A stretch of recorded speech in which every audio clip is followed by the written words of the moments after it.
Bonjour, c'est Cryptoly, j'espère que vous allez bien. Aujourd'hui, surtout qu'on commence la semaine avec une magnifique bougie verte, chose qui change quand même de ces dernières semaines et de l'ambiance un petit peu morose qu'on retrouve partout. Mais le point le plus important, c'est qu'on a un BTC qui pousse fort, les alts qui arrivent quand même à suivre majoritairement, et surtout que dans ce cadre-là, on a un Nasdaq qui en ouverture, en pré-ouverture, est en train de chuter. Donc on a bien ici un BTC qui est en train de pricer quelque chose, et la question qu'il va falloir se poser, c'est est-ce que c'est un signal de l'ouverture du marché US, ou est-ce que c'est à contrario un piège pour aller liquider un maximum de shorters? Vous allez le voir, on va passer en revue ça dans la partie analyse technique. En attendant, on va faire un tour sur les nouvelles. Nouvelles où on retrouve la Chine qui prend du poil de la bête, clairement, qui monte les crocs en ce moment, en expliquant qu'elle va aller contre les pays qui sont en train de s'aligner avec les US. Donc là, on va avoir deux camps qui vont se former et un choix qui va être un peu obligatoire, sinon on ne pourra pas avancer. Et ça, c'est quelque chose qui va faire très mal. A priori, dans les trade deals avec les USA, la Chine regardera et agira. Ça, c'est les mots qui ont été prononcés. Donc c'est pour vous dire à quel point ça va être compliqué pour certains acteurs. Et déjà de base, la négociation des taxes douanières est compliquée avec les USA, comme nous le dit justement la Corée du Sud. Corée du Sud qui va avoir des échanges dans les jours qui arrivent pour pouvoir trouver une solution dans les taxes douanières. Et à côté, nous avons Donald Trump qui poste avec ici une représentation des taxes douanières qui ne sont pas des taxes douanières mais qui sont considérées par lui comme des taxes douanières. Oui, je sais, c'est un peu étrange, mais c'est le cas. Et là, on va avoir la manipulation de monnaie, donc ça, spécialiste de la Chine. La TVA, et oui, forcément, la TVA, pour lui, considère que c'est comme un tarif, sauf que ce n'est pas forcément le cas, mais ça, c'est à débattre dans tous les cas. On va avoir ensuite tout ce qui est manipulation de l'agriculture. Bref, il y a 8, et globalement, il y en a certainement beaucoup plus. Tout ça pour dire que il y a absolument tout qui est dedans. Quand on regarde, on va avoir la contrefaçon et le piratage. Vous voyez un petit peu jusqu'où ça peut aller. Globalement, c'est tout qui est mis dans ce sac, et forcément, c'est dans le but d'ouvrir les portes à la négociation, parce que ça veut dire que tout ceci peut être négocié pour faire diminuer les taxes douanières. Vous comprenez un petit peu la manipulation, et si c'est pas le cas, je vous invite à regarder la vidéo que j'ai postée dessus sur Donald Trump et sa stratégie folle sur ma chaîne qui est spécialisée dans la géopolitique et la géoéconomie, Thibaut Invest. Le lien est en commentaire si ça vous intéresse. En attendant, dans les nouvelles crypto, nous avons Blocksquare qui est en train de passer un deal énorme. Donc je rappelle que Blocksquare, c'est une plateforme de RWA qui est basée sur Ethereum, et ils sont en train de passer un deal avec ici un très gros consortium de Floride qui est spécialisé dans le real estate, donc c'est-à-dire dans l'immobilier, pour fractionner 1 milliard de dollars de bâtiments. Donc c'est énorme en termes de deal. Ça veut pas dire que Blocksquare va avoir 1 milliard de TVL, non, dans deux choses séparées, mais dans tous les cas ça montre qu'il y a vraiment un potentiel au niveau du RWA.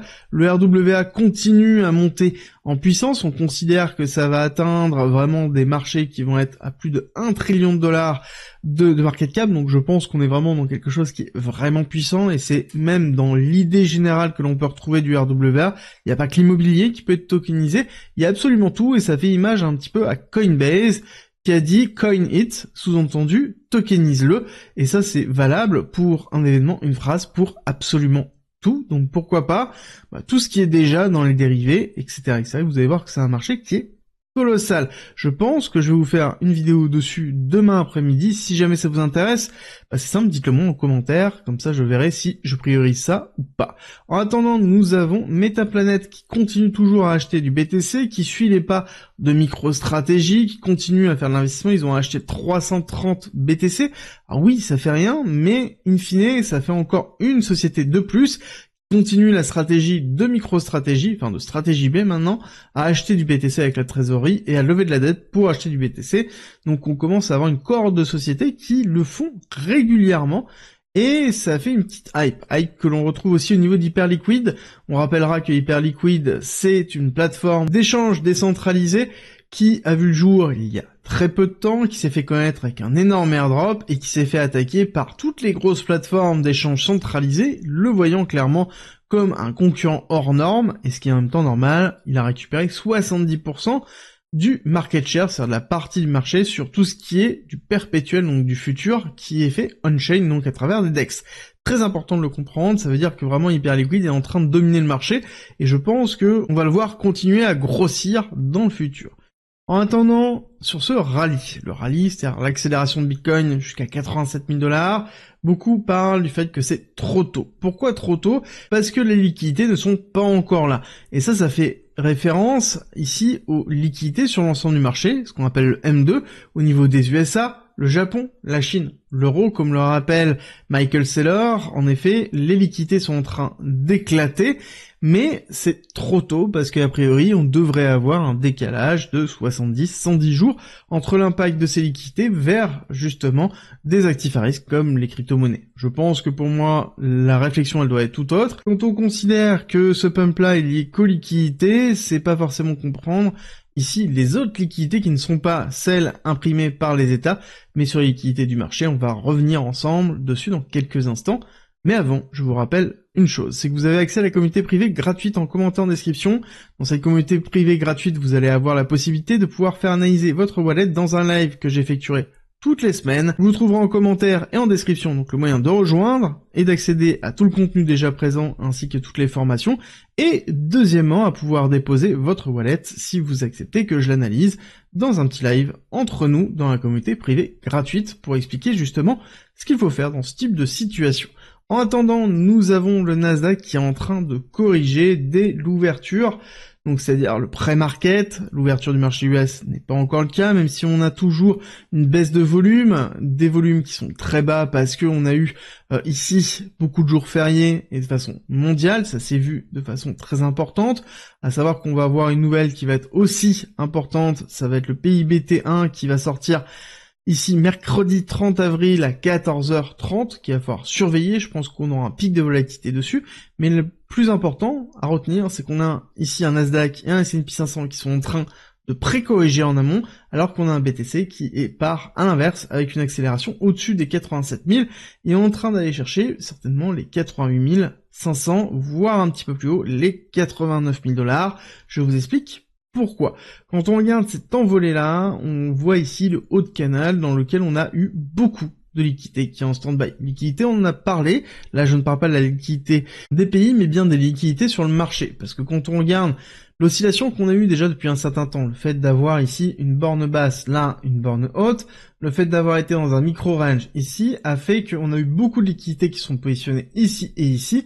Et le gros de la liquidité se trouve là, ainsi que globalement ici jusqu'à 100 000 $. C'est quelque chose qu'on retrouve ici, je vous en ai parlé à plusieurs reprises, et on voit qu'on a commencé à taper dans la liquidité, et le gros bloc de liquidité se trouve au-dessus donc de ce range, dans les alentours des 89 000 $, 90 000 $, voire un petit peu plus haut, jusqu'aux 93 000 $.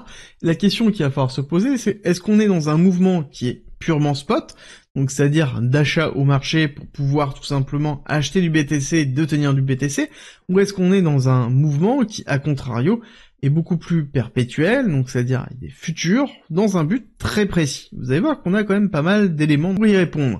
Vous allez voir qu'on a une baisse ici du volume, plutôt classique, on a déjà noté, donc volume sur du spot, donc ça veut dire qu'il y a somme toute assez peu de spot en termes d'échanges effectués. Quand on regarde la recherche ici de liquidité, potentiellement ça c'est des shorts, donc ça sous-entend qu'on est en train de préparer un gros short squeeze, et ce n'est pas fait forcément avec ici du spot. C'est très important de le noter, parce que nous avons une augmentation ici de l'open interest, on le voit très bien ici, avec un falling rate qui reste plutôt flat, ok, donc ça veut dire plutôt des fermetures et des accélérations au niveau des futurs qui sont en train de se faire, et des fermetures ici de short avec des longs qui sont en train de se consolider, parce qu'on n'a pas d'augmentation ici du falling rate, donc le falling rate, je rappelle que ça représente la taxation qui est effectuée pour pouvoir rééquilibrer les futurs. Globalement, ce qu'il faut retenir, c'est plus c'est positif, plus on a de longues qui s'ouvrent. Bon, bah là, on voit qu'on n'a pas forcément d'inclinaison.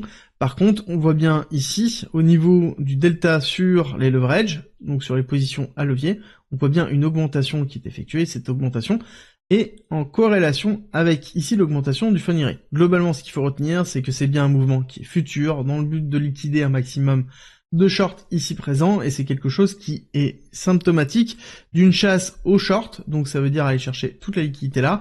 Potentiellement pour moi, la zone de retien, ça va être un petit peu en dessous des 89 000, dans les 88 000. Il faudrait vraiment, en fait, ici casser très fortement pour reconsolider dessus, pour avoir un momentum haussier et retourner dans les 100 000 $. Là, je pense que malheureusement, ce ne sera pas forcément le cas. Le seul moyen d'avoir ce cas-là, ce sera d'avoir un Nasdaq qui ouvre en positif, Il pourrait être probable, hein, parce qu'on rappelle que l'ouverture en pré-market est généralement invalidée par l'ouverture réelle du marché, donc on doit avoir ici un Nasdaq qui ravale une partie de sa bougie. Maintenant, il va falloir voir si la surperformance de BTC va être validée. Parce que oui, on est en surperformance par rapport à BTC, je vous présente régulièrement ce graphique, je pense que vous le connaissez, BTC sur Nasdaq, et on voit qu'on a une belle envolée, une envolée sur cette bougie-là, où on voit bien que on a bien une surperformance de BTC par rapport au Nas. Il va falloir confirmer cette surperformance, c'est-à-dire que si on a un Nasdaq qui pousse, ici avoir un BTC qui continue justement sa démarche haussière et qui pousse plus que ce que le Nasdaq peut pousser, et à ce moment on se retrouvera très très vite dans les alentours de 90 000 $. Ça veut dire ici que si on dézoome, on aura un retour directement, tac, dans les alentours des 94, donc réintégration de l'ancien range ici où il y a beaucoup de liquidités en attente. Donc ça veut dire que là on aurait certainement un retour ici, et là il y aura une grosse décision et des grosses questions à se poser, parce que oui, quand on a un retour comme ça, dans un momentum d'incertitude, on devra impérativement se poser la question, est-ce que c'est un retest avant une continuité baissière, ou est-ce que ce sera vraiment une réaccélération haussière? Mais ça, on l'analysera ensemble le moment venu. En attendant, c'est un mouvement qui est quand même grandement porté par BTC. Quand on regarde la dominance, on voit bien Bitcoin qui pousse et qui continue à pousser très fort, 60, quasiment 64%. Je pense qu'on va continuer à monter dans une optique d'arriver dans les 70%, donc vraiment une dominance très forte portée par Bitcoin. Même si on a quelques alts qui arrivent à suivre, ce n'est pas encore du tout la altcoin season, et je pense que ça n'arrivera pas avant qu'on ait un switch des liquidités, mais ça, il va falloir être patient, comme toujours. Dans tous les cas, ne vous laissez pas emporter par l'euphorie, soyez factuel, et surtout, ayez une bonne gestion du risque. C'est très très important pour être sûr de pouvoir vous préparer à tous les scénarios, parce que c'est dans tous les cas le plus important. J'espère que cette vidéo vous a plu, j'espère qu'elle vous a aidé. Si c'est le cas, n'oubliez pas, likez, partagez et surtout abonnez-vous. Nous on se retrouve très vite pour une nouvelle vidéo.